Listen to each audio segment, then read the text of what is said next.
자, 강의 진행하겠습니다. 자, 여기 비과세 자가운전보조금 적용 범위 확대됐다는 거 설명드렸고요. 자, 이제 지금부터 25번인데 올해는 정말 이상합니다. 평상시와 다르게.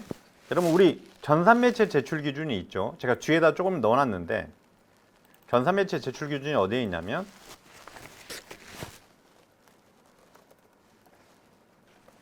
올해는 예년하고 좀 달라요. 전산매체 제출 기준이 여기 있어요. 여기 홈택스에, 여기 국세청 홈택스에 자료실에 있어요. 자료실에 가면 여기 있네. 여기 2022년도 교속 지급명세서 전산매체 제출 요령 보이시죠? 열어보면 근로소득도 쭉 있어요. 네, 그러면 이제 다시 와서 지금 원래는 법적으로 전산매체 제출 기준이 바뀌려고 하면 법이 통과가 돼야 돼요. 작년까지는. 근데 올해는 이상하게 법이 통과되지 않았는데 전산매체 제출 기준이 바뀌었어요. 그러면 지금 제 2자료는 보세요. 자, 이제 25번 보세요. 주택 임차차익금 원리금 상환의 소득공제 한도가 상향 조정됐어요. 전산 쪽에서만 반영하면 되고 실무적으로는 별 큰 문제는 없겠지만 이게 전세자금 대출이에요. 전세자금 대출 예를 들어서 원리금 상환액에 대해서 40%로 소득공제 해주는데 한도가 300만 원이었어요. 이게 올해 400만 원 올려준다는 거죠. 이게 달라요. 뭐가 다르냐면 얘 보세요. 얘는 종전 개정이에요. 얘는요 현행이고 개정 아니에요. 근데 개정안은 제가 이걸 어디서 찾은 거냐면 여기 있는 거예요. 여기. 아까 기획재정부.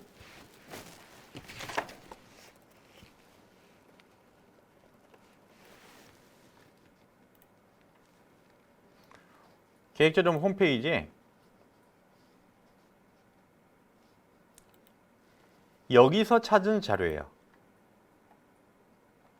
여기에서 여기 세법 개정안에 상세본. 왜 그러는지는 모르겠지만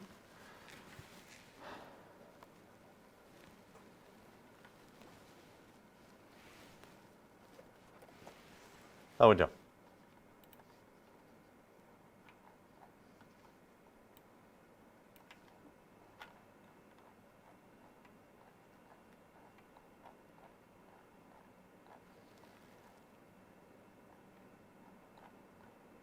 이건 통과가 된 상태가 아니에요. 얘는. 근데 적용하겠다는 거죠. 하나가 월세고요. 하나 여기 있잖아요. 여기. 주택 임차차익금. 근데 언제요? 죄송합니다. 여기 좀 보겠습니다. 여기 보세요. 개정 아니에요. 안. 얘 300에서 400으로 올라가죠. 언제부터? 2023년도 이후 신고하거나 연말정산하는 법부터. 뭐예요? 법은 올해 연말에 바뀌지만 소급 적용되겠다는 거죠. 근데 원래는 이 부분에 대해서 전산매체가 바뀌면 안 되는데 전산매체가 바뀌어 있습니다. 지금. 그래서 왜 그런지 모르겠지만 이건 정확하게 아까 제 기획재정부를 보여드렸던 이유가 그 자료가 소급 적용되니까 그러는 거예요. 그래서 이건 올해 연말에 법이 통과될 건데 잘 보세요. 적용 시기 자체는 23년도 1월 1일 이후 신고하거나 연말정산하는 부분부터죠. 그러니까 2022년도 교속 신고를 언제 하죠? 23년도에 하죠. 그러니까 얘도 여러분 소급 적용되는 거죠. 그래서 제가 이렇게 개정안이라고 붙여놓은 거예요. 이거는. 그래서 올해 이런 게 좀 꽤 있어서 그래서 주택 임차차익금 소득공제가 한도가 상향 조정된다. 아시겠죠? 이거는 연말에 법이 통과될 것 같은데 통과 거의 되겠죠. 이거는 특별한 문제가 있는 게 아니니까. 하나. 자, 개정안 처음 나왔어요. 그러니까 올해 제가 아까 기획재정부에서 찾아서 넣은 건데 전산매체가 바뀌어 있습니다. 지금 이상하게. 자, 그 다음에 26번 55페이지. 이거는 청년 우대형 주택 청약 종합저축 가입 요건이 완화됩니다. 그리고 적용기한이 연장이 됐어요. 청년 우대형 주택 청약 종합저축이 있는데 비과세도 적용이 되고요. 이게 여러분 가입 대상이 무주택 세대주인 청년이고 총급여 얼마? 3천만 원이었는데 총급여 요건을 3,600으로 올려놨습니다. 그러니까 가입을 좀 더 할 수 있는 여러분 폭을 좀 넓혀놨고 적용기한이 2021년도에 끝나는 거였는데 2년 연장됐다. 청년 우대형 주택 청약 종합저축 가입 요건이 완화되고 적용기한이 연장됐다. 자, 그 다음에 27번 이건 우리 아실 건데 이거 원래 작년 세법인데 올해 적용이 된 거죠. 올해 개정세법인데 작년에 소급 적용되는 거죠. 제가 설명할 때, 그러니까 여기 보시면 적용 시기 자체가 2022년도 2월 15일 이후 최초 연말정산하는 거니까 작년 소급 적용되는데 우리랑 별로 관련이 없죠. 각종 페이,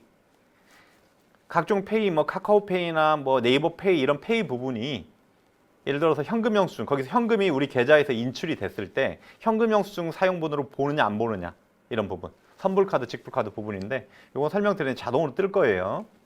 자, 그 다음에 28번인데 얘도 올해 복잡한 거죠. 자, 얘도 28번. 우리 페이지로는 57페이지. 잘 보세요. 얘도 여러분 현행이고 개정안인데 얘는 법이 통과되지 않았어요, 아직. 근데 전산 매체는 바뀌어 있습니다. 그래서 저희도 강의할 때 지금 넣은 거예요. 자, 그러면 이제 차근차근히 한번 따라가 보죠.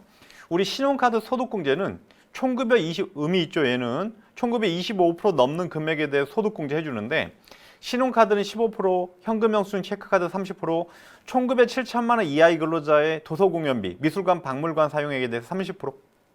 그 다음에 전통시장, 대중교통 사용분에 대해서 40%를 적용해 주는 거죠. 근데 올해 뭐가 바뀌는 거냐면 개정안에 올해 하반기, 이것도 정확하게 말하면 적용 시기가 2023년도 1월 1일 연말정산하는 분부터니까 언제죠? 올해께 소급 적용되는 거예요. 법은 통과되지 아직 않았지만 대상은 올해 여러분 그 대중교통 사용분에 대해서 7월 1일부터 12월 31일까지 올해 하반기에 대중교통 사용분에 대해서 소득공제율을 80%까지 올려주겠다는 거죠. 그러면 올해 간소화 서비스 자료를 예측해 보면 대중교통이 여러분 상반기 하반기로 구분되어 나와야 되겠죠. 소득공제율이 달라지는 거니까. 공제율이 달라지는 거니까. 소득공제율이 아니고 공제율이 달라지는 거니까. 그래서 올해 하반기에 대중교통 이용분에 대해서 80%인데 대중교통은 여러분 택시는 아니에요. 그죠? 우리 뭐 시내버스, 지하철 이런 부분이니까. 택시는 아닙니다. 일단 올해 여러분 개정안에 대중교통 이용분에 대해 소득 그 공제율이 올라갔다. 80%로. 하나 이게 의미 있는 거고요. 그 다음에 이것도 여러분 의미가 있습니다. 자, 여기 보시면 우리 작년에 뭐 해줬어요? 우리 작년에 뭐 해줬냐면 소비증가분에 대해서 작년도, 그러니까 작년 연말정산할 때는 2020년도 대비 21년도 소비증가분에 대해서 그러니까 105% 넘는 금액에 대해서 추가적으로 100만 원 공제 한도를 적용해줬죠. 이게 원래 작년에 끝나는 거였어요. 이것도 개정 아닙니다. 이것도 개정 아닙니다. 근데요, 요걸 여러분 1년 연장해줬어요. 연장해주고요. 올해는 한술 더 떠서 전통시장 사용분 소비증가분 별도로 뽑아서 한 번 더 해주겠다는 거예요. 그죠? 소비증가분인데 작년에는 전체 신용카드, 직불카드 모든 거 쓴 거에 대해서 105% 넘는 금액이었죠. 올해는 뭐 전통시장에 대해서는 추가적으로 합쳐서 100만 원, 어차피 100만 원 소비증가분 채우기가 힘들겠죠. 그래서 연간 소비증가분과 전통시장을 별도로 계산해서 추가 100만 원 소득공제 해주겠다는 거죠. 그러니까 작년하고 달라지는 부분 자체는 두 가지죠. 신용카드 부분은 대중교통 이 추가되는 부분하고 또 하나는 소비증가분. 소비증가분인데 전통시장이 별도로 계산이 별도로 된다. 그래서 여러분 올해 간소화 서비스 제공되는 부분을 예상을 한번 해보면 이러죠. 소비증가를 해볼 때 일단 21년도 자료는 줘야 되겠죠. 쪼개서 줘야 되겠죠. 그 다음에 제가 이제 의문이 되는 것 자체는 상반기 하반기를 별도로 줄 거냐 아니면 대중교통만 별도로 줄 거냐. 확실하게 뭐 국세청에서 말을 안 하는데 상반기 하반기를 대중교통만 의미가 있는 거죠. 그래서 생각은 대중교통만 상반기 하반기를 별도로 주지 않을까. 그 다음에 전통시장 소비증가분은 그냥 각각 항목별로 작년도 거하고 올해 거 별도로 주면 우리가 전통시장만 끌어다가 다시 계산할 수 있는 거니까. 자, 여기 개정안인데 의미가 있습니다. 이거는 올해도 중요한 부분이고요. 특히 전산이 복잡해지겠죠. 전산이. 자, 그 다음에 30번. 우리사주조합 주식 통보 의무 보완이 되어 있어요. 그래서 엄밀하게 말하면 연말정산 때 우리사주조합원 우리사주 출자 소득공제에 대해서 400만 원 소득공제 받고요. 얘는 나중에 우리가 인출했을 때 세금을 내죠. 근데 만약에 400만 원 넘는 금액은 배정 시점에 아예 과세를 하잖아요. 근데 실질적으로 소득공제 받았나 받지 않은 부분에 대해서는 통보를 해주는데 이게 변동이 굉장히 많나 봐요. 그래서 혹시 잘못 제출이 되면 소득공제 안 받은 걸 재통보할 수 있다. 아시겠죠? 그러니까 실제 소득공제 안 받은 부분 직원들이 손해보면 안 되니까 이런 부분을 재통보할 수 있도록 법이 개정이 됐다. 그 다음에 31번 얘 의미 있죠. 얘도 중요합니다. 뭐냐면 정확하게 우리 이명박 대통령 때 뭐가 생겼냐면 주식 투자를 장기할 수 있도록 정확하게 법상 용어로 장기 집합 투자증권 저축 소득공제라는 게 있었어요. 있죠? 그래서 그 당시에 가입한 사람에 대해서 지금 소득공제 지금도 받을 수 있어요. 10년이었으니까. 그죠? 2010년도, 12년도 뭐 이때쯤 만들어져서 10년이니까 앞으로도 지금 한 1, 2년 더 남았어요. 근데 올해 그 비슷한 게 하나 더 생겼다는 거죠. 뭐냐면 청년형 장기 펀드인데 청년형 장기 집합 투자증권 저축 소득공제. 요건은 거의 비슷합니다. 근데 요 펀드는 올해 생겼는데 가입 대상이 청년이어야 돼요. 만으로. 그 다음에 가입 시점에 총급여 5천만 원 이하의 근로자만 이걸 가입할 수 있어요. 근데 우리 입장에서 이거 중요하지 않습니다. 이 요건에 해당이 됐으니까 가입을 했을 거 아니에요? 앞으로는. 그러니까 가입 시점은 총급여 5천만 원 넘는 사람은 안 받아주겠죠. 일단 총급여 5천만 원 이하의 근로자가 대상이고요. 펀드 운용 요건은 국내 상장 주식에 40% 이상 투자한 거. 요건은 거의 똑같습니다. 그 다음에 얼마를 해주냐면 연간 납입한도 600만 원에 40%를 소득공제 해주는 거예요. 그럼 64, 24, 240만 원을 소득공제 받는 거죠. 근데 요건은 가입 기간 중 총급여 8천만 원 이하의 근로자가 공제를 받을 수 있는 거예요. 그러면 엄밀하게 말하면 가입 시점에 총급여 5천 원 누가 알아서 하는 거예요? 금융권에서 알아서 하는 거지. 그 다음에 우리 전산상으로는 얘만 걸러주면 되는 거죠. 총급여 8천만 원 이하의 근로자. 그래서 아마 전산에서 이 사람 아마 국세청 전산 매출 오르기 전에 걸리겠지만 요 총급여 8천만 원 이하의 근로자가 소득공제를 받을 수 있다. 아시겠죠? 제가 봤을 때 요건에 해당이 되면 가입하는 것도 괜찮을 것 같습니다.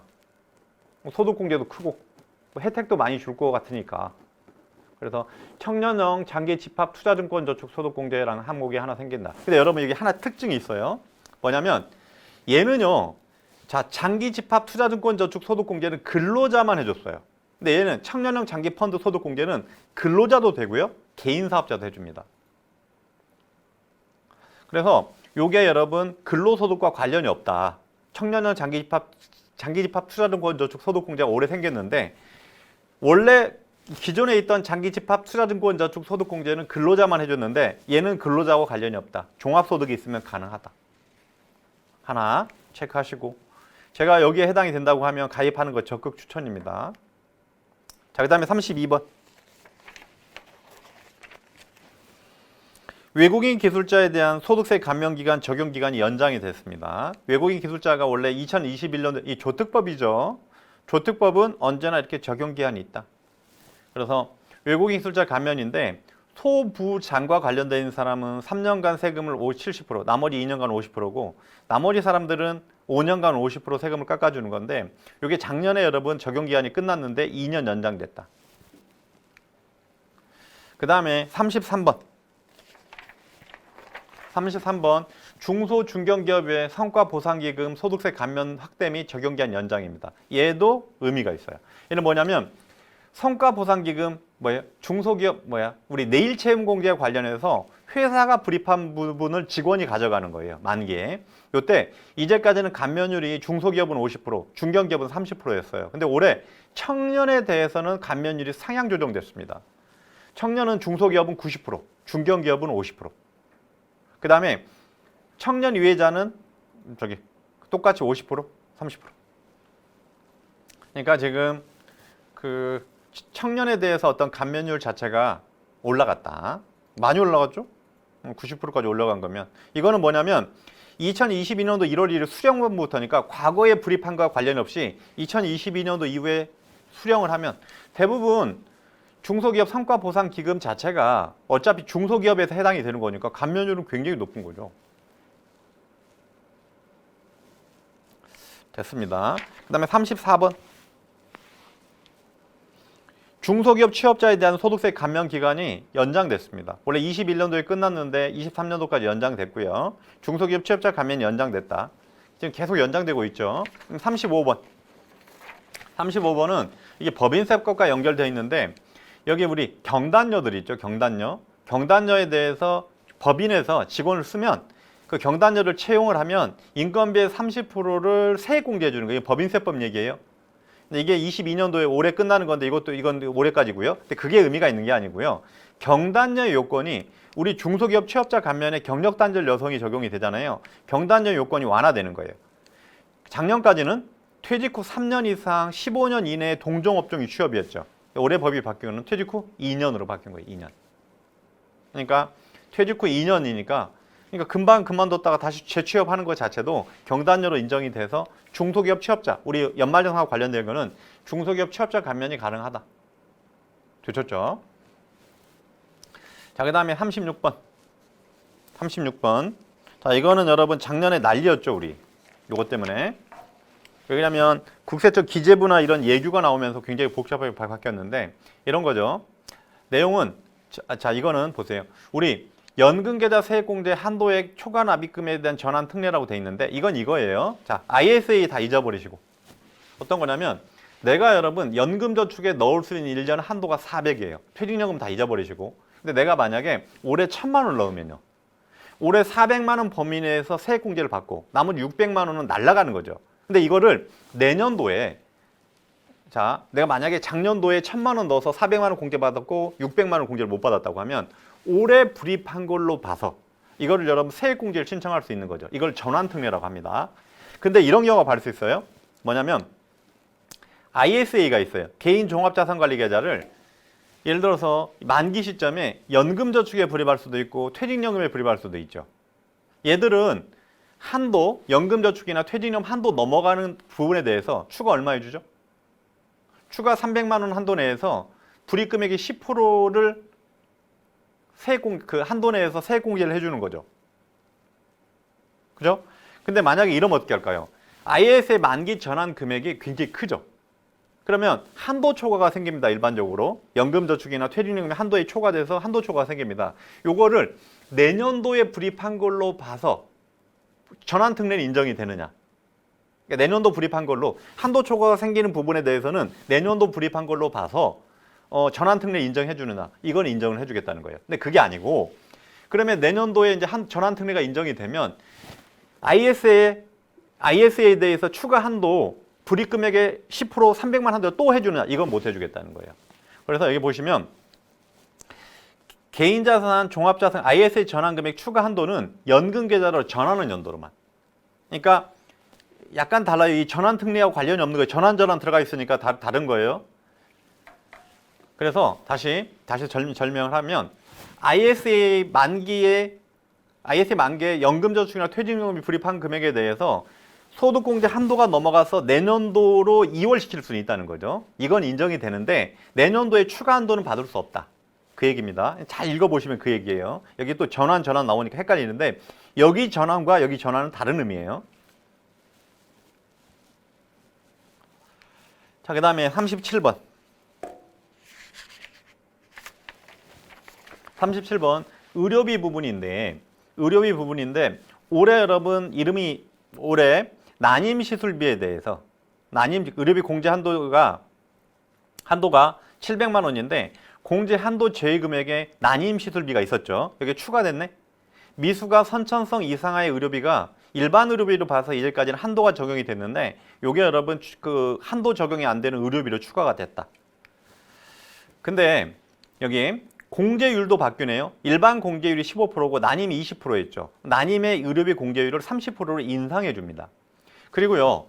미수가 선천성 이상의 의료비를 20%. 원래 15%인데 20% 여러분 의료비 공제율을 5포인트 올려주는 거죠. 여기 보시면 미수가 선천성 이상의 의료비 규정인데 여기 미수가의 어떤 정의가 나와요. 뭐 신체의 발육이 미숙한 채로 여러분 출생한 영유아, 선천성 기형 또는 변형이 있는 염색차 이상이 있는 영유아라고 되어 있고요.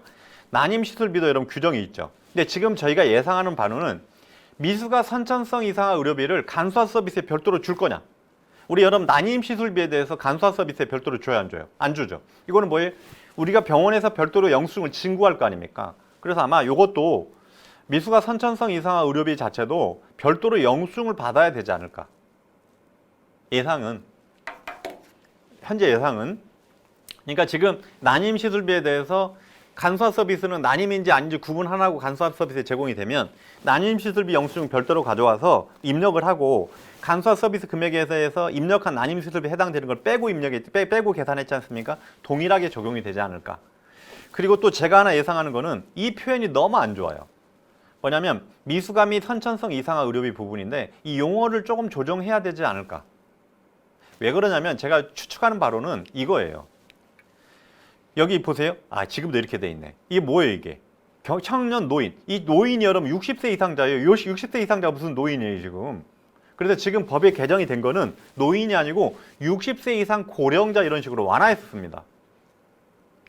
그래서 아마 제 생각에 이걸 완화해 줘야 표현을 좀 그렇잖아요. 미수가 선천성 이상화 이게 표현이. 자, 일단 이 부분. 자, 그 다음에 38번. 기부금 세액공제가 작년에 여러분 한시 확대됐죠.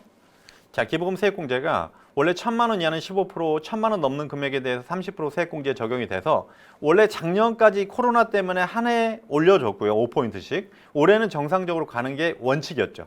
근데요, 이게 또 바뀝니다. 이것도 개정안이에요. 이거 법 통과 안 됐어요, 아직은. 자, 이건 뭐냐면 39번에 자, 2020 현행 개정 아니에요. 이건 연말에 통과되면 봐야 되는데 제가 지금 올해 조금 다르다는 거는 법이 통과돼야지만 전산 매체가 바뀌는데 올해는 법이 통과되지 않은 상태에서 전산 매체가 바뀌어 있습니다, 지금. 저희가 옛날에 확인했을 때는 그 법적 문제가 좀 있다고 하던데 오늘 왜 그런지 모르겠어요. 자, 그래서 기부금 세액공제율이 1,000만 원 이하는 15%, 1,000만 원 넘어가면 30%였죠. 정상적으로 이렇게 가야 되겠죠, 올해. 근데 올해도요. 작년하가 통일하게 5포인트씩 올려주는 거 1년 연장해 주겠다는 거죠. 이것도 개정 아닙니다. 어디서 찾았다? 자, 여기서 찾았다. 다시 기획재정부 홈페이지에서 여기 상세본 여기서 찾으시면 됩니다. 찾아볼까요?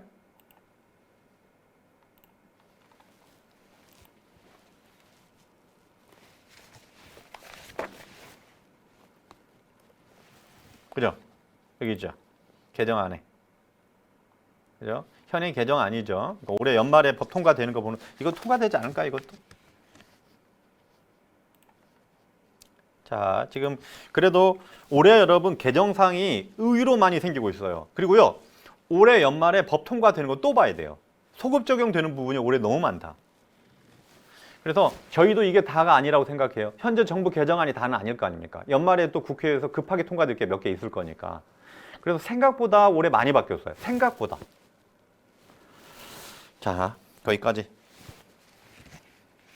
아마 저희 올해 연말정산 CFO 슬로건이 돌다리도 두들겨보고 건너자. 그래서 아마 개정된 부분은 다시 한번 정확하게 체크해 볼 필요가 있을 것 같습니다. 개정된 것도 그렇고 기존도 그렇고. 저도 강의할 때 많이 얘기하는데 제가 연말정산 강의를 1년에 꽤 많이 하죠. 많이 하고 그 강의했던 내용이 살아있는 게 연말정산 3월 10일 지급명서 제출할 때까지 살아있고 5월 달에 종합소득세 신고할 때까지는 굉장히 그래도 선명하게 살아있습니다. 6월, 7월, 8월 달쯤에 휴가 갔다 오고 그러면요. 또 가물가물해집니다. 저도. 좀 다시 지금 리프레시하고 있는 부분이니까. 여러분도 아마 비슷하지 않을까요? 자, 거기까지 의미가 있습니다. 자, 그 다음에 40번. 자, 여러분 이 지금 그 파워포인트 자료는 제가 여러분 소득공제 여러분 서식 순서대로 만들어 놨으니까 아마 중간 지금 배우고 있는 게 우리랑 다 관련이 있는 부분일 거예요. 자, 고향사랑 기부금이 세액공제 제도가 신설이 돼 있는데 자, 대상자는 거주자가 우리 지금 우리 그 근로자나 우리 근로자나 종합소득자가 고향사랑 기부금에 따른 법률 이게 자기가 태어난 데나 뭐 이런 데 연결돼 있겠죠. 법률에 따라서 지방자치단체에 기부한 건데 연간 한도는 500만 원인가 봐요. 기부금으로 인정이 된대. 공제율은 10만 원 이하 금액은 110분의 100.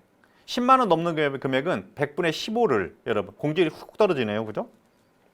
15%를 여러분 공제해 주겠다는 거예요. 그럼 괜찮네. 뭐냐면요. 내가 태어난 고향에 10만 원 기부를 하면요. 지방세 포함해서 10만 원으로 돌려받는 거죠. 여기 110분의 100이 소득세고 한 9만 얼마 정도 되고 지방소득세 나머지 금액에 대해서 돌려받는 거니까. 그렇죠. 근데 아쉽게도 적용 시기는 내년도부터예요. 그래서 아마 내년도부터 올해 생겼으면 할 의사가 충분히 있는데 고향사랑 기부금 세액공제가 바뀌었다. 생겼다 새로. 자, 그 다음에 41번. 납세조합 세액공제 한도가 신설이 됐습니다. 자, 여기 보시면 납세조합 세액 을종근로소득 을근에 대해서 납세조합 세액공제를 적용해 주는데 일단 뭐예요? 그 납세조합 세액공제가 뭐예요? 소득세의 5%를 공제해 줬는데 올해 여러분 한도가 만들어졌습니다. 연간 100만 원 한도로. 납세조합 세액공제 연간 한도가 만들어졌다. 100만 원.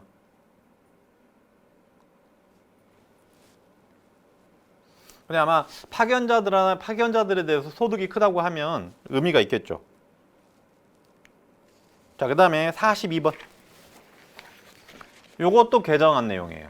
요것도 개정한 내용입니다. 현행 월세 세액 공제가 총급의 7천만 원 이하의 근로자가 월세 세액 공제가 가능하죠. 가능한데 총급여가 5,500만 원 이하의 근로자들은 세액 공제율이 12%. 총급여가 7천만 원 이하의 근로자는 10% 있는데 올해 여기는 3포인트, 여기는 2포인트씩 올려주는 거죠. 개정 아니에요. 적용 시기는 2022년도 과세기간 월세액 지급하는 경우부터. 그죠? 그래서 월세 세액 공제율이 그러면 올해 올라간다.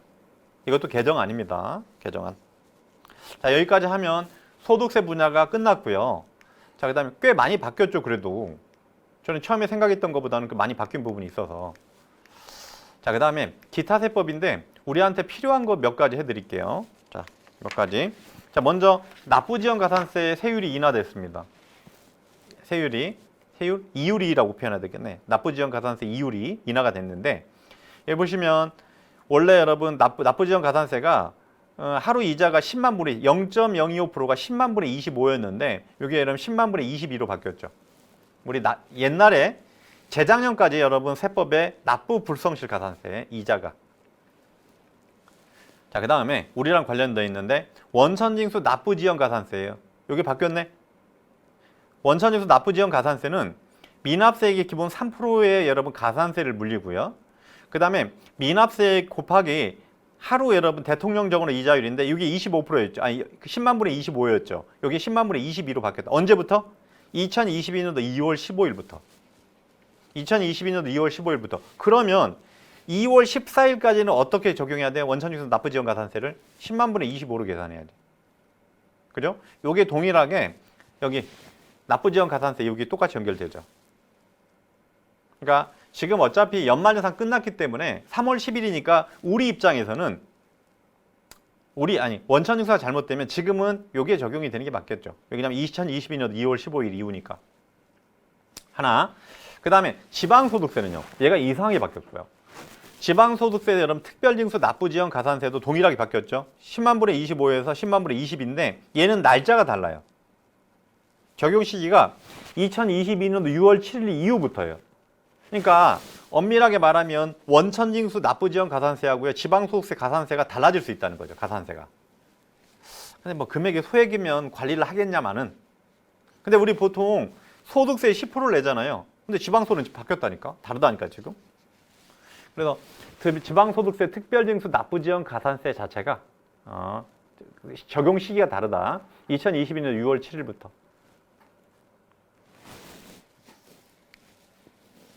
그 다음에 4번 조세조약에 따른 비과세 면제 신청 확인이 지금 그 부분 세무조사 사유가 추가됐는데 우리 보통 그 외국인들 비과세 면제 받으려고 하면 서류를 제출하는데 그 부분에 한해서 여러분 부분조사가 가능하다. 세무조사, 부분조사. 그 다음에 5번 기부금 영수증 발급 명세서 명칭이 기부금 여러분 그 발급 합계표로 바뀌나 봐요. 이제까지 발급 명세서라고 돼 있는데 5년간 보관하고. 그 다음에 6번에 중소기업 퇴직연금 관련 시행이 되는데 이게 아마 올해 생긴 거죠. 근로자 퇴직급여 보장법에 대한 퇴직급여 보장 중소기업 퇴직연금이 올해 추가됐고요. 이게 아마 이거 수익사업에서 제외된다는 건 우리랑 별로 관련이 없을 것 같습니다. 그 다음 회사에서 부담하는 중소기업 퇴직연금에 불입하는 금액도 전액 송금이 인정이 된다. 비용이 인정이 된다. 이런 뜻이고요. 원천징수 제외되고 6번은 여러분 넘어가고요. 7번 우리 스탁옵션 행사 이익에 대해서 아마 법인세법상 일부 여러분 그 우리 사주 매수 선택권 행사 차익에 대해서도 손금으로 인정이 된다. 자, 그 다음에 8번 보세요. 요게 여러분 몇 가지 의미가 있긴 있는데, 이건 뭐냐면, 이거는 아마 우리 소득세법 생각하시면 안 됩니다. 이건 법인세법 얘기예요. 법인세법. 법인세법인데, 법인세법상 비용이 인정되는 범위예요. 그래서 여기 보시면,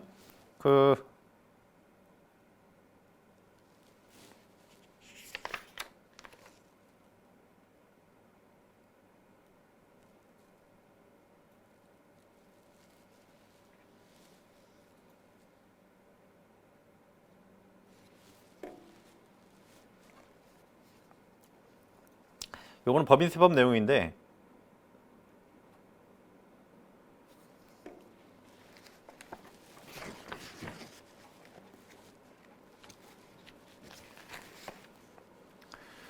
자, 우리랑 관련이 없는데, 요거는 제가 뒤에 한번 녹여서 같이 설명을 해드릴게요.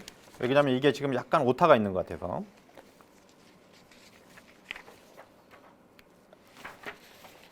9번 보겠습니다. 9번. 이게 중요성은 없어요. 우리 지금 그 소득세 담당자 입장에서 중요성은 없습니다. 자, 그 다음에 9번. 거주자 증명서 발급 사유 명확한데, 이게 아마 조세조약과 관련해서 제한세율이나 이런 그 혜택을 보려고 하면 거주자 증명서를 발급해서 제출해야 되는데, 그 제출 사유를 명확한 거고요. 그 다음에 10번. 요거 여러분 많이 하던데, 해외 부동산 투자를 하면 자료 제출 의무가 강화되는데, 이제까지는 샀을 때, 그 다음에 임대해서 돈을 벌었을 때, 양도했을 때만 그 내역을 해외 부동산과 관련된 내역을 제출하게 돼 있었는데, 지금은 올해 법이 개정이 돼서 해외 부동산을 가지고 있는 경우에도 그 보유 내역을 여러분 신고하게 돼 있습니다. 그 다음에 올해부터 여러분 과태료 규정이 생겼는데, 이제까지는 여러분 뭐예요? 보유하고 있는데 사거나 임대하거나 양도하거나 이럴 때는 여러분 과태료가 있었는데, 보유했을 때 제출하지 않은 거에 대해서는 과태료가 없었어요. 근데 올해부터 생겼네. 굉장히 크죠. 취득금액이 10%니까 굉장히 큰 거죠. 그 다음에 혹시 11번 국제거래 여러분 자료를 기한 후 제출했을 때 가산세나 과태료가 경감되는 규정인데, 이게 국세기본법에 여러분 수정신고 아마 가산세 규정과 가산세 경감 규정과 신고불성실 가산세 경감 규정과 동일한 것 같습니다. 자, 그 다음에 12번. 요거 혹시 1세대 1주택 양도소득세 비과세 기준이 우리 고가주택 기준이 이래까지 실거래 가격이 9억이었는데, 올해부터 법이 바뀌어서 얼마로? 12억으로 바뀌었죠. 요건 아마 지금 혜택을 보고 있는 사람도 있을 것 같고요. 정확하게 말하면 21년도 12월 8일 양도분부터 그때 여러분 12억으로 바뀌었고요. 그 다음에 고가주택 1세대 1주택의 고가주택이라고 하더라도 10억 넘는 금액에 대해서만 세금을 내는 거예요. 10억 넘는 금액에 대해서만. 고가주택 기준이 12억으로 넘어갔으니까. 그래서 이 장기보유 특별공제나 이런 거 받으면 세부담이 그렇게 크진 않아요. 이렇게 말을 합니다. 내가 집을 파는데 내가 1세대 1주택이에요. 근데 12억이 넘어가면 세금이 많이 나오느냐? 많이 나오지 않습니다. 그 다음에 12번. 여기는 12번은 11번 끝났고요. 12번은 이게 저기 얘기예요. 그 종부세 계산할 때 고가주택 기준이에요. 이제까지는 공시가격으로 9억까지는 빼주고 넘는 금액에 대해 세금을 냈는데, 집값이 많이 올랐지 않습니까? 그래서 지금 종부세 고가주택은 11억으로 바뀐 거예요. 얘는 12억이고, 양도소득세 고가주택은 12억, 얘는 실가로 12억이고요. 종부세 고가주택은 공시가격으로, 저희가 뭐 전문가들이 말하는 기준시가로 11억 넘는 금액에 대해서 종부세를 부과한다. 작년부터 적용이 되는 거죠. 그 다음에 13번. 얘는 잘 활용하면 도움이 될 것 같아요. 이건 뭐냐면, 정확하게 적용 시기는 2022년 2월 15일부터예요. 15일부터. 근데 무슨 얘기냐면, 종부세 기준이에요. 억울한 사람이 발생을 합니다. 어떤 상황이냐면, 내가 원래 살고 있는 집이 한 채 있었어요. 근데 이번에 부모님이 돌아가셔서 집을 하나 상속받았는데, 상속이 형제들 4명이서 다 받은 거예요. 그러니까 엄마 집인데 우리 집이 사형제예요. 사남매예요. 그러면 사남매 집은 각각 25%씩 받으면 저는 집이 2채가 되는 거지. 2채가 돼서 그 종부세 부담이 굉장히 커지는 거죠. 종부세는 집이 한 채냐 2채냐에 따라 종부세가 달라지는 거니까. 근데 올해부터 뭐냐면 상속 개시일로부터 2년간, 그러니까 상속 개시일로부터 2년, 3년까지는 그 상속받은 주택을 내 집으로 안 보는 거니까 저는 종부세 부담은 줄어들겠죠. 그래서 이거 의미 있습니다. 그러니까 이게 아마 올해 종부세에 적용이 되는 거예요. 상속주택은 주택세에서 적용이 된다. 수도권 여러분, 도시는 광역시까지는 2년, 그 외 지역은 3년까지. 그죠? 지분이나 가격, 이제까지는 주택가격의 의미가 있었거든요. 미고려. 올해 적용이 되겠죠. 그 다음에 14번. 이거 뭐 초과배당인데 옛날에 많이 썼어요. 그래서 뭐 혹시 가족기업에 아들이 지분이 10%고 아빠가 지분이 90%인데 배당을 아들한테 다 몰아줄 수 있는 거예요. 원래는 9대1로 받아야 되는데 요게 이제까지는 여러분 증여세를 부담을 하지 않았어요. 왜? 소득세를 내니까. 이제부터는 여러분 증여세를 부과하거든요. 그 부분에 대해서고 언제까지 증여세 신고를 해야 되는지 설명하고 있습니다. 자, 여기까지 하고 15번 상속세 연부연납 납부기간 연장이 되는데 저는 솔직히 말해서 이거 제가 오늘 올해 망신산 일이에요. 뭐냐면 상속세는 아마 부모님 두 분이 살아계시고 한 분이 먼저 돌아가시면 상속세는 10억까지 공제됩니다. 10억 넘는 거부터 여러분 나오는데 요즘 여러분 부동산 가격이 올라가다 보니까 10억은 훌쩍 넘어가요. 어느 순간에. 자, 그러면 상속세를 내야 될 거 아닙니까? 상속세를 여러분 이제까지는 6번에 나눠낼 수 있었어요. 상속세를 몇 번? 6번. 왜 그러냐면 상속할 때 한 번 내고 5년간 내낼 수 있는 거예요. 6번. 근데 이제까지는 뭐 가압상속은 차지하고 일반 상속재산에서 5번, 그러니까 6번 나눠낼 수 있었는데 올해 법이 바뀌어서 11번으로. 근데 언제부터냐면 2022년도 1월 상속이 개시되는 분부터니까 2022년도에 돌아가신 분부터. 지금은 지났죠? 근데 저는 어떤 일이 있었냐면 작년 10월 달에 돌아가셨어요. 21년도 10월 달에. 그러니까 올해 납부하는 거니까 저는 연부연납이 11번이 가능하다고 생각한 거지. 근데 연부연납은 납세 담보 제공하면 됩니다. 여러분 이율이 높지 않기 때문에 활용하면 적극 도움이 많이 될 거예요. 자, 여기까지 하면 될 것 같고요. 제가 여러분한테 도움이 될 거 하나 해드릴게요. 혹시 저도 혜택을 보고요. 자, 어디냐면 꼭 한번 보세요.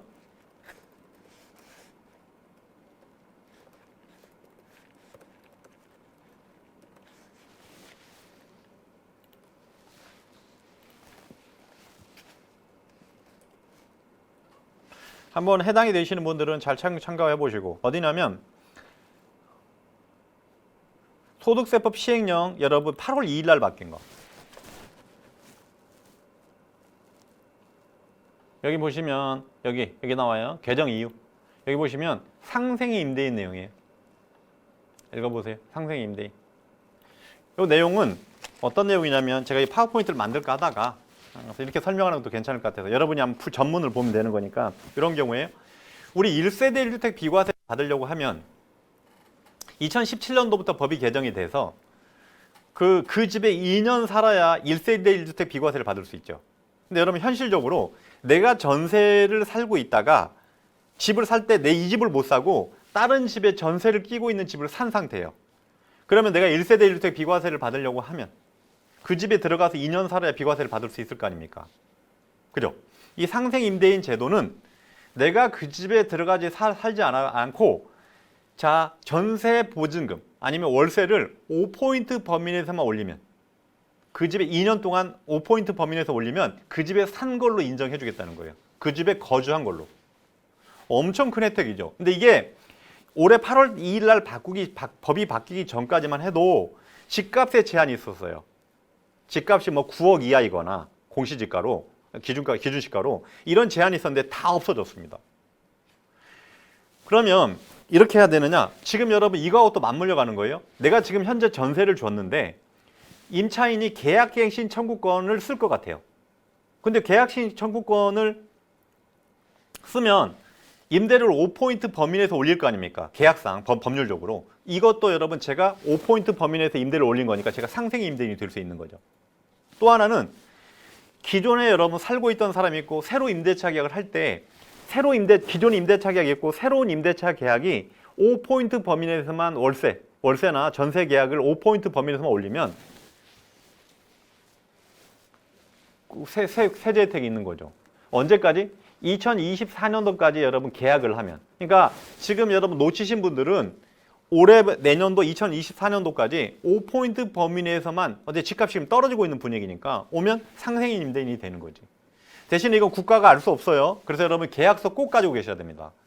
그러니까 지금 원래 계약서 5포인트 범위 내에서 올린 계약서, 이 범위 계약서를 2개 가지고 있으면 상생 임대인으로 인정이 받아서 하는데 세부담 차이가 엄청 큽니다, 이거. 그래서 이게 이제 연쇄적으로 그 집에 비과세를 받으려고 그 집에 들어가는 걸 여러분 차단하겠다는 거예요. 자, 여기까지 하면 될 것 같습니다. 이 상생 임대인 꼭 한번 읽어보세요. 아마 자료가 있는데 저는 그냥 법조문으로 직접 봐서 여기 한번 해당이 되시면. 근데 이게 괜찮은 게 내가 집이 2채예요. 집이 2채예요. 그럼 내가 한 채 살고 있고 한 채 지금 전세를 내줬어요. 그러면 혹시 모르는 거니까 그 전셋집에 대해서도 5포인트만 올리면 내가 나중에 혹시 이 집을 팔고 이 집을 팔았을 때 1세대 1주택 비과세를 받을 수 있느냐? 받을 수 있다는 거죠. 그러니까 혹시 어차피 세상 일은 모르는 거니까 혹시 전세 내주시는 분이나 월세를 받고 계시는 분은 상생 임대인 혜택을 받으려고 하면 전세 앞으로 여러분 계약 갱신할 때 5포인트 범위 내에서 5% 범위 내에서만 올리면 좋다는 거죠. 자, 여기까지 하시고 그 다음 진행하겠습니다. 자, 그 다음에 지급 명세서인데 바뀐 게 많지 않고요. 올해는 바뀌었다고 하더라도 올해 연말연산 때 쓸 수 없어요. 왜냐면 아예 쓸 수가 없다니까. 자, 한번 보겠습니다. 그러면 자, 첫 번째 여기 보세요. 근로소득 지급 명세서 이게 현재 법상 서식이에요. 별로 안 바뀌었어 올해. 그러면 여기 보시면 의료비가 일반 난임 65세 이상자 장애인 건강보험 산정 특례자 실손보험금 있고요. 그죠? 여기 난임이 여기 들어와 있죠. 그죠? 근데 올해 여러분 또 뭐에 대해서 의료비 공제율이 달라지죠? 그죠? 여기 미수가 선천성 이상화 부분이 들어와야 되겠죠. 근데 현재 서식에는 안 들어와 있다는 거죠. 그래서 제가 추정하려는 바로는 이 부분에 여러분 미수가 선천성 이상화 부분이 들어와야 되고요. 일반하고 난임 사이에 들어오지 않을까 제 예상에. 서식이 개정되지 않으면 이거 계산할 수 없잖아 그러면. 그래서 제 추정에 일반 난임 사이에 미수가 선천성 이상한데 제 말이 이 표현이 너무 그러더라고요. 그래서 완화해서 뭘 써줘야 되지 않을까. 자, 일반 의료비 15%, 미수가 선천성 이상하 20%, 난임 30%. 그러니까 이 부분이 들어와야지만 의료비 세액공제를 여러분 국세청에서 검증할 수 있겠죠. 서식에 분명히 들어올 수밖에 없습니다. 그 다음에 나머지는 그렇고요. 그 다음에 여기 보세요. 여기 보시면 45번에 장기집합 투자증권 저축이 있는데 올해 뭐가 생겼죠? 올해 뭐가 생겼죠? 청년형 장기집합 투자증권 저축 소득공제가 생겨야 되는데 없잖아요 지금. 그래서 제 생각에서는 여기가 들어와야 된다는 거지. 그냥 제가 번호는 임의로 부여한 거예요. 45-1번에 청년형 장기집합 투자증권 저축 소득공제 부분이 많이 들어와야 된다는 거죠. 이게 현재 법상 서식 제가 이렇게 들어와야 연말연산 할 수 있으니까. 아까 개정세법을 여러분 연동해서 보시면 제 생각에서는 미수가 많이 들어와야 될 수밖에 없고요. 그 다음에 청년형 장기집합 투자증권 저축이 지금 없어요. 그래서 여기 들어오거나 근데 맞아. 들어올 수밖에 없어요. 46번에 그 밖의 소득공제 개는 요걸 합산하는 거니까. 여기는 46번은 요 전체를 합산한 합계금액이죠. 그래서 아마 45-1번 정도에 청년형 장기집합 투자증권 저축 부분이 들어와야 맞을 것 같습니다. 자, 그 다음에 제가 그냥 바뀐 부분 쭉 한 빨간색에 표시해봤어요. 신용카드 바뀌었고, 임차차입금 바뀌었고, 청년형 장기집합 투자증권 저축 바뀌었고, 의료비 바뀌었죠. 그 다음에 월세 바뀌었고. 이 부분이 아마 전산에서 변화가 있어야 되지 않을까. 자, 그 다음에 전산매체 제출 기준인데 거기 여러분 간면에 T40번, T41번에 중소기업 청년근로자 핵심 인력 같이 묶여 있죠. 청년하고 그 위를 구분해야 될 거 아니에요. 현재 이렇게 돼 있는데 제가 봤을 때는 이게 4개로 나눠져야 될 것 같다. 그죠? 번호는 제가 함부로 넣을 수가 없어서 안 넣었어요. 여기. 그래서 제가 봤을 때는 중소기업 청년 90%, 그 외 50%, 중견기업 청년 50%, 그 외 30%. 구분해서 4줄로 바꿔야 맞지 않을까. 추정입니다. 추정이라고 넣어놓은 거예요. 이렇게 추정. 그 다음에 자, 그 F레코드 연금저축 등 소득세 공제 명세서인데 올해 개정사항은 요게 많이 적을 수 없잖아요. 우리가 현실적으로 직원들이. 요 칸은 안 적어도 된다라고 들어왔어요. 공제금액란은 근로소득자가 적지 않을 수 있습니다라고 들어왔어요. 자, 하나. 그 다음에 올해 추정이에요. 또 현재 보시면 3, 4, 5번에 중소기업 창투조합, 장기집합, 투자증권저축, 주택마련저축이 있죠. 제 생각에 이 중간에 청년형 장기집합 투자증권 소득공제 부분도 들어와야 맞다는 거지. 그래서 제 추정입니다. 이것도. F레코드에 청년형 장기집합 투자증권저축 소득공제 부분이 들어와야 됩니다. 그렇지 않으면 연말정산 할 수 없죠. 아, F레코드에 기재가 돼 있으니까. 됐죠? 자, 그 다음에 신용카드 부분인데 신용카드는 여러분 제가 손댈 수가 없겠더라고요. 소득공제 신청서는. 왜냐하면 제가 고친 건 고쳤는데 안 돼요. 그 소비증갑은 전통시장을 어떻게 뽑아낼 것인지. 그죠? 대중교통도 별도로 하반기 거 어떻게 할 건지 지금 아직 서식을 여러분 아마 2장으로 만들어져야 되지 않을까요? 신용카드는 소득공제 신청서 현재 1장이었는데 1장으로는 계산하기 힘들 것 같아요. 됐죠? 그 다음에 의료비 지급명세서인데 현재 안 바뀌었어요. 서식은 의료비 지급명세서가 안 바뀌었는데 제가 봤을 때 의료비 지급명세서를 우리가 전산매체로 제출해야 될 거 아닙니까? 여기도 분명히 미수가 선천성 부분이 나와야 되겠죠. 일반 의료비, 미수가 선천성 이상의 의료비를 별도로 구분해야 맞지 않을까요? 그래서 제 생각에서는 요 란이 여러분 들어와야 맞지 않을까? 됐죠? 그 다음에 거주자의 사업소득 지급명세서인데 요거는 그냥 몇 가지 여러분 프리랜서 소득이 몇 개 추가된 거예요. 소프트웨어 프리랜서, 관광통역 안내사, 어린이 통학버스 기사, 중고자동차 판매원이 별도로 여러분 코드, 업종 코드가 구분이 됐고요. 자, 그 다음에 사업소득 원천징수 영수증, 우리 보험과 관련된 사업소득, 연말정산 사업소득인데 제가 아까 강조했던 거 있죠. 청년형 장기집합 투자증권저축 소득공제 자체는 종합소득자가 대상이니까 여기 들어와야 되겠죠. 근데 안 들어와 있죠, 지금. 그죠? 소기업, 소상공인, 투자조합 있는데 여기 청년형 장기집합 투자증권저축 소득공제 부분이 들어와야 돼요. 해석상. 그래서 아마 이거 저희가 통화해봤어요. 사업소득자는 아예 전혀 인식도 못하고 있더라고. 그래서 아마 35-1번쯤에 청년형 장기집합 투자증권저축 소득공제 부분이 만들어져야 되지 않을까. 되셨죠? 자, 그 다음에 기부금 영수증 부분이 바뀌었는데 여기 아마 본점이 있고 기부금 모집단체가 본점이 있고 지점이 있는데 지점 번호로 막 나오는 경우가 많나 보죠. 그래서 추가로 기재할 수 있다 부분이 생겼고요. 여기까지 하고요. 전산매체 짧게 볼 건데 저희가 뽑아놓은 거는 한번 보겠습니다. 짧게 해줄게. 전산매체 기부 그 부분인데 전산모제 여러분 레코드 길이가 길어졌어요. 2010바이트로 조금 길어놨습니다. 자, 그 다음에 그 비과세 항목인데 중소기업, 벤처기업 주식매수 선택권이 작년까지 3천만 원 비과세 됐는데 5천만 원으로 바뀌었죠. 이 부분 바뀌었고요. 그 다음에 주택 임차 차입금, 전세자금 대출에 대해서 한도가 작년까지는 300이었는데 올해 개정안이에요. 이게 반영이 되면 안 되는데 왜 그러는지 모르겠어요. 올해 개정안에 따르면 400으로 올라가는데 이게 전산매체는 원래 법이 통과된 다음에 바뀌는데 미리 바꿔놨더라고. 근데 통과되겠죠 뭐. 그 다음에 신용카드 소득공제 바뀐 거 보세요. 어마어마하지 않아요? 대중교통 여러분 따로 계산하고 있죠 지금. 상반기 하반기. 그 다음에 소비증가분의 연간하고 전통시장. 저희도 이런 거 보고 지금 유추하고 있는 거니까. 맞죠?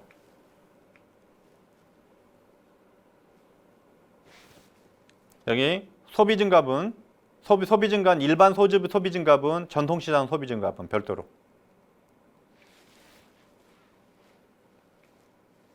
그 다음에 청년형 장기집합 투자증권저축 소득공제 항목이 있죠 분명히. 그래서 여기는 아마 가입 요건은 중요하지 않고 오류 기준에는 8천만 들어올 거예요. 8천 맞죠?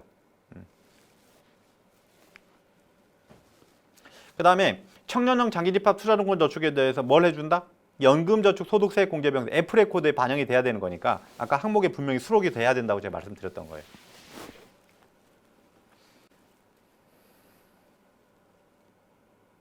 그 다음에 연금계좌 세액공제 한도, IS 전환금액 부분 이거 작년에 좀 말이 많아서. 그다음에 의료비. 의료비는 여기 뭐 실손보험 차감하는 거 작년에 했고요. 여기 미수가 선천성 이상화 부분이 들어왔죠. 그다음에 그 1903%를 여러분 차감하는 비율. 뭐 일반 의료비에서 빼고 그다음에 순서대로 빼면 되겠죠. 그다음에 세액공제율 20%로 바뀌는 거, 난임시술비 30%로 바뀌는 거. 여기 224번에 그 항목이 생겼죠. 일회 코드에 뭐 미수가 선천 국세청에서 제공한다고 하는 건데 못할 것 같아요. 제가 보기에는 병원에서 별도로 영수증을 가져와야 되지 않을까.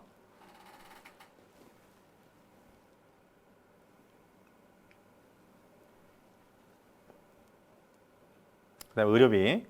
그다음 월세 세액 공제율 올해 여러분 12% 15%로 바뀌는 거. 그죠? 15% 12% 5,500만 원 이하의 근로자 15% 이것도 개정안이 반영된 상태예요. 신용카드도 그렇고.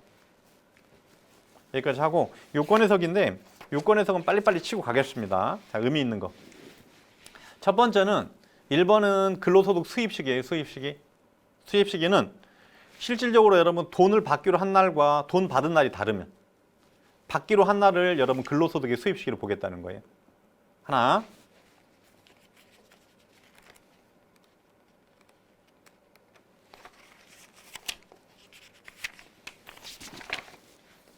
그 얘기고요. 자, 그 다음에 2번은 벤처기업 벤처투자조합에서 돈을 받으면 어떤 소득으로 과세할 거냐 물어봤는데 답변을 굉장히 두루뭉실하게 했습니다. 세금은 내야 된다 이 얘기예요. 대신에 구체적으로 무슨 소득인지만 했고요. 최근에 나온 여러분 새로 나온 유권 해석만 제가 쭉 보여드리고 있는 거예요. 그 다음에 3번에 직업 화가가 미술품을 팔았을 때 사업소득이냐 기타소득이냐. 기타소득은 여러분 필요경비를 인정해 주거든요. 근데 직업작가 판 거는 기타소득 인정을 안 해준다 이런 얘기입니다. 사업소득으로 봐야 된다. 3번. 4번. 요것도 아마 해당 사항이 좀 있을 수 있을 것 같아서 우리 직원이 해고무효가 됐어요. 우리 직원이 해고당했는데 복직이 됐어요. 그래서 여러분 해고 예고수당을 직원한테 준 상태죠. 직원 나가고 직원이 복직해서 들어왔죠. 근데 해고 예고수당을 직원한테 반납하라고 했는데 반납을 안 한 거야. 그래서 그 소득에 대해서 무슨 소득으로 과세할 거냐. 이건 근로소득으로 과세하겠다. 원래 해고 예고수당은 정말 해고가 됐다고 하면 퇴직소득이죠.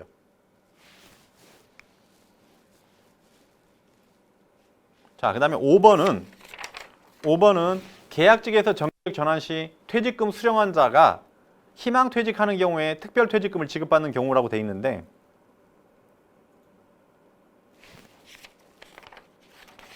요거는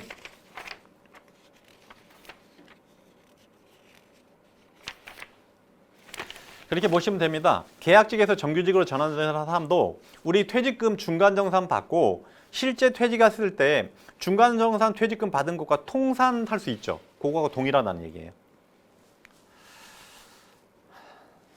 자, 그 다음에 6번은 자, 연금계좌 세액공제 한도 초과됐을 때 그 다음 연도에 불입한 거로 인정이 된다 이런 얘기예요. 아마 이거는 연금저축을 선납했나 보죠. 선납해서 작년도 거 공제를 못 받았어요. 그래서 올해 받을 수 있느냐? 받을 수 있다 얘기입니다. 그 다음에 7번 통상임금 관련 소송이죠. 그래서 통상임금 관련 소송을 해서 뭐 원천징수식인데 요거는 통상임금 관련 소송에서 직원들 여러분 받은 거는 근로소득이고요. 그 다음에 원천징수하고 저기 시점인데 아마 이슈가 많이 됐던 부분이어서 넘어가겠습니다. 자, 그 다음에 8번 얘의 의미가 있습니다. 얘는 뭐냐면 이게 지금 퇴직소득이 또 한 번 바뀔 가능성이 있어요. 자, 뭐냐면 이런 얘기예요. 아마 명예퇴직금을 받았나 보죠. 생산일자가 2022년도 1월 21일이니까 올해 거예요. 자, 내용은 뭐냐면 우리 직원이 퇴직을 해서 여러분 실제로 여러분 법정 퇴직금이 있고요. 명예퇴직금이 있어요. 근데 지금 퇴직소득 계산할 때 내용은 뭐냐면 자, 법정 퇴직금에 대해서는 중간정산 이후로 그러니까 만약에 중간정산 퇴직금을 포함해서 정산하지 않는다고 가정을 하면 자, 법정 퇴직금에 대해서는 근속연수를 중간정산 이후로 계산하고요. 명예퇴직금은 입사 시점부터 계산해야 된다는 거예요. 그죠? 요게 아마 또 예규가 나와서 이렇게 들어가면 또 명예퇴직금이 있으면 근속연수가 틀어지는 거니까 퇴직소득이 또 복잡해지는 문제가 생기죠. 그죠? 그래서 법정퇴직금은 중간정산 이후부터 입사 시점을 계산하고 명예퇴직금은 최초 입사 시점부터. 여러분 의미가 있는 여러분 행정해석입니다. 유권해석입니다. 자, 그 다음에 9번. 요건 최근에 있었나 봐요. 2022년도 6월 8일 날 외교가. 내용 한번 들어보세요. 여러분 혹시 유실물을 여러분 내가 사서 주인이 없으면 나한테 귀속이 되죠. 일정 부분이. 기타 소득으로. 맞죠? 근데 어떤 내용이냐면 복권을 내가 주었는데 그 복권이 1등이 된 거야. 이런 얘기야. 복권이 당첨이 된 거야. 그러면 엄밀하게 말하면 잘 보세요. 유실물을 내가 주우면 기타 소득으로 여러분 과세가 됩니다. 그죠? 기타 소득으로 과세된 걸 가지고 복권이 당첨이 됐죠. 그럼 복권 당첨될 때 또 원천 유수할 거 아니에요. 이중이잖아. 그래서 당첨된 복권을 그러니까 유실물을 산 사람이 그 복권이 당첨이 되면 어차피 복권 당첨될 때 기타 소득 과세가 될 거니까 유실물 공짜로 얻은 거에 대한 거는 기타 소득으로 과세하지 않겠다는 거죠. 원천 유수를 하지 않겠다는 얘기죠. 그 얘기입니다. 최근에 있었나 봐. 22년 6월 2일 날. 그죠? 진짜 최근 얘기겠죠? 그 다음에 10번인데 요거 여러분 저희 보고 많이 배웠습니다. 이거는 뭐냐면 이런 얘기예요. 자, 원래 여러분 잘 보세요. 제가 강의할 때도 저희는 이렇게 해석을 하죠. 이제까지 어떻게 해석을 했냐면 1월 1일 날 하루 1년 중에 하루라도 생전에 있으면 오래 계신 걸로 봐서 기본공제 해주죠. 근데 만약에 1월 1일 날 돌아가시면 원래는 이렇게 돼 있죠. 이렇게 1월 1일 날 돌아가시면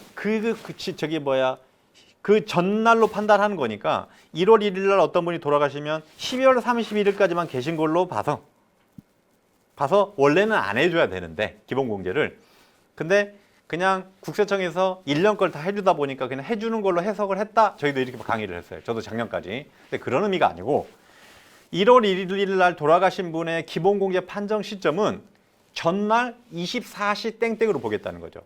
판정 시점을. 그러면 1월 1일 날 돌아가신 분은 판정 시점이 12월 30일 24시 땡땡이니까 기본공개가 가능하다는 얘기죠. 맞죠? 그러니까 저희가 이제까지는 국세청에서 유리하게 해석을 해줘서 1월 1일 날 돌아가신 분은 해준다고 말했는데 그런 의미가 아니더라고요. 정확하게 해석을 해보니까. 그 다음에 11번은 그 중소기업과 관련돼서 중소기업 취업자 감면과 중소기업과 관련된 여러 가지 해석이 나오는데 이 중소기업에 대한 해석은 누구만 할 수 있다. 저기 중소기업 기본법에 따라서 판단하는 거다. 이게 세법에 따라 판단하는 게 아니고 세법의 중소기업 판단은 중소기업 기본법을 준용하고 세법에서 필요하면 몇 가지를 좀 덧붙이거든요.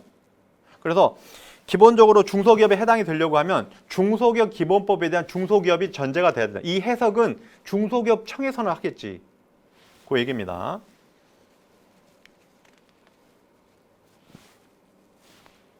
자, 그 다음에 아마 주식 인센티브를 줬나 보죠. 스탁옵션에 따라서 자회사 임직원한테 줬을 때 무슨 소득으로 과세할 거냐? 근로소득으로 과세한다는 얘기예요. 그죠?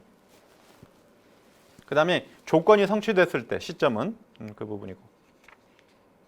13번 의미가 있습니다. 자, 13번 내용은 우리 회사가 이런 벤처기업에서 직원들한테 스탁옵션을 부여했어요.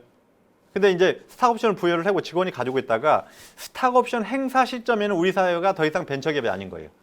그런 경우에도 비과세를 적용해 줄 것인가 물어본 거죠. 적용해 주겠다는 거예요. 그러니까 스탁옵션 부여 시점에는 벤처기업이었는데 행사 시점에는 벤처기업이 아닌 경우에도 해주겠다 이런 뜻입니다. 자, 그 다음에 14번인데 요거는 여러분 뭐냐면 기존 유권 해석이 삭제된 거예요. 삭제된 겁니다. 근데 여러분 교재에는 없는데 제가 하나 더 가져왔어요. 자, 어떤 일이 있었냐면 요거 한번 보세요. 읽어보세요. 15번 여러분 교재 없죠? 여러분 지금 그 자료 없죠? 제가 가져왔어요. 15번. 이걸 먼저 한번 읽어보세요. 자, 이제 설명해 드리겠습니다. 내용은 뭐냐면 얘는 전세자금 대출이에요. 15번 예규는 유권 해석은 전세자금 대출 얘기예요. 2021년도에 나왔어요. 작년에 나왔죠. 이 내용은 뭐냐면 우리 직장 동료들끼리 여러분 같이 살아요. 그러니까 우리 회사 여러분 뭐라고 해야 될까요? 우리 회사가 우리 직원들이 출퇴근하는 데가 시골에 있어서 직원들이 거기서 여러분 주민등록 전입해서 직원들끼리 살아요. 한 명이 세대주, 한 명이 세대원. 근데 이 사람들이 전세자금 대출을 받았어요. 다른 가족이 받았는지. 그러면 이 사람들 중에서 한 사람만 세대주로 봐야 되는지 각각 세대주로 볼 수 있는지. 전세자금 대출에서. 자, 각각 세대주로 볼 수 있다는 얘기예요. 자, 지금 내용은 뭐다? 전세자금 대출에서 직장인들끼리 같이 살면, 그러니까 세대라는 것 자체는 기본적으로 본인, 배우자, 직계, 좀비속, 형제자매 정도까지만 세대를 인정해 주겠다는 거예요. 같은 세대로. 주민등록이 무조건 같이 돼 있다고 하더라도 같은 세대로 볼 수 없다는 그 얘기예요. 근데 요건 그랬는데 옛날에 2015년도에 유권 해석에 우리 월세 내용이 뭐냐면 우리 직원들끼리 둘이 사는데 한 사람이 세대주, 한 사람이 세대원으로 돼 있어요. 이 사람 둘 다 월세 세액공제를 받을 수 있느냐 없느냐. 내용은 그때 유권 해석상으로는 못 받는 거였어요. 근데 이게 이 유권 해석이 나오면서 다시 하니까 안 맞죠, 논리가. 그래서 기존 유권 해석을 삭제한 겁니다. 그렇죠? 아마 작년 강의할 때 이 유권 해석을 가지고 제 강의를 많이 했던 거로 생각이 됩니다. 그래서 요것 때문에 요게 없어졌다. 그래서 제가 삭제 유권 해석이라고 돼 있어요. 그죠? 그래서 직장인들끼리, 우리 직원들끼리 같이 살고 한 사람이 세대주, 세대원이면 각각 세대주로 본다. 이런 얘기죠. 각각 별도 세대로 본다. 이 표현이 맞겠다. 강의는 여기까지 하겠습니다. 혹시 질문사항 들어오면 답변하고 마무리하겠습니다. 지금 좀 있어서 휴식하시고. 알겠습니다. 얼마 정도? 한 10분? 한 10분 정도? 자, 쉬었다 강의 답변 받고 마무리하겠습니다.